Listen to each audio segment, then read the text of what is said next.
بسم اللہ الرحمن الرحیم۔ السلام علیکم ناظرین کرام، ایک ہی روز میں مغربی اور مشرقی سرحد پر پاک فوج کے 5 جوانوں کی شہادت ایک افسوسناک واقعہ ہے۔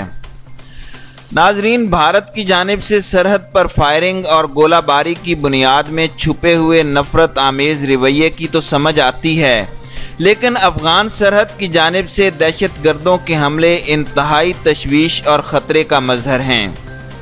یوں معلوم ہوتا ہے کہ پاکستان کو نقصان پہنچانے کے لیے افغانستان کے اندر کچھ قوتوں نے غیر اعلانیہ گوریلا وار شروع کر رکھی ہے، تاہم افغانستان سے ہونے والی دہشت گردی کو روکنے کے لیے پوری سرحد پر خاردار تار کی تنصیب کے علاوہ چوکیاں تعمیر کی جا رہی ہیں۔ بھارت اور افغانستان ہمارے 2 ایسے ہمسائے ہیں جن کی وجہ سے پاکستان طویل عرصے سے سیکیورٹی مسائل کا شکار ہے۔ زیادہ تشویش کی بات یہ ہے کہ افغانستان اور بھارت تعلقات کی آڑ میں ایسے منصوبوں میں شراکت دار ہیں جن کا مقصد پاکستان کے معاشی اور دفاعی مفادات کو نقصان پہنچانا ہے۔ پاکستان اور بھارت کے درمیان سب سے بڑا تنازع کشمیر کا ہے۔ 1947 سے لے کر آج تک یہ تنازع لاکھوں جانیں لے چکا ہے۔ تنازع کشمیر کی وجہ سے پورے خطے کی ترقی کا عمل رک چکا ہے۔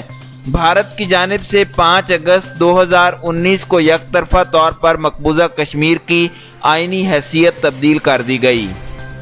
معزز ناظرین، ایسا اقدام اٹھانے سے پہلے بھارتی افواج کی تعداد میں اضافہ کر کے مقبوضہ کشمیر کے ہر گھر کے سامنے بندوق بردار فوجی کھڑے کر دیے گئے۔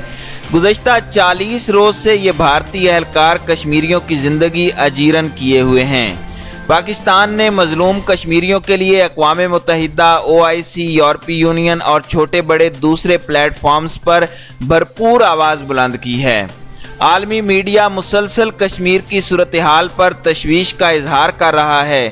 یہ پہلا موقع ہے کہ بین الاقوامی ذرائع ابلاغ اور عالمی برادری بھارت کے مقابلے میں پاکستان اور کشمیریوں کے موقف پر توجہ دے رہے ہیں۔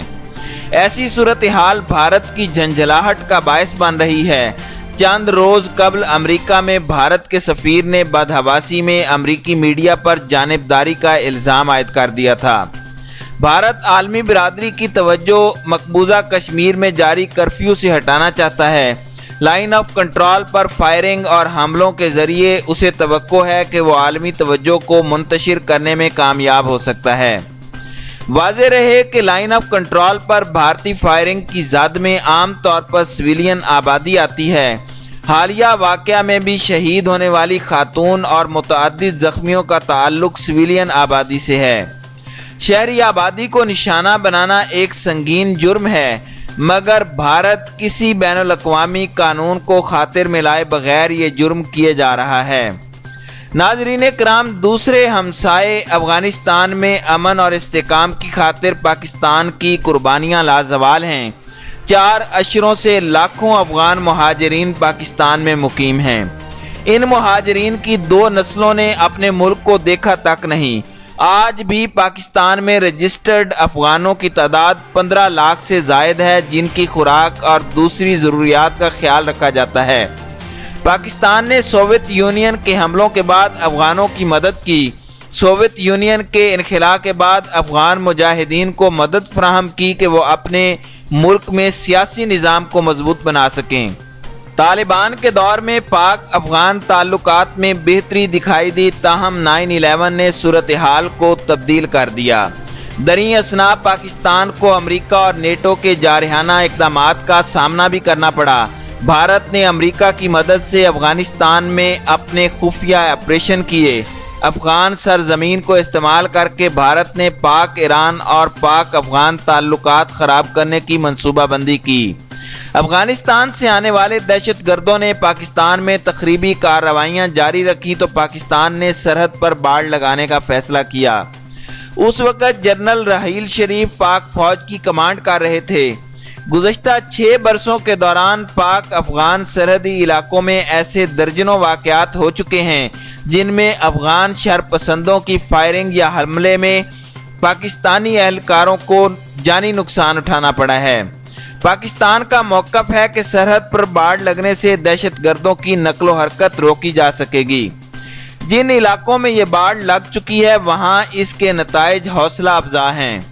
افغانستان میں امریکی مداخلت کے بعد ایسی شخصیات کو حکمران بنایا جاتا رہا ہے جو اپنی عمومی سوچ کے لحاظ سے بھارت نواز اور پاکستان مخالف سمجھی جاتی ہیں۔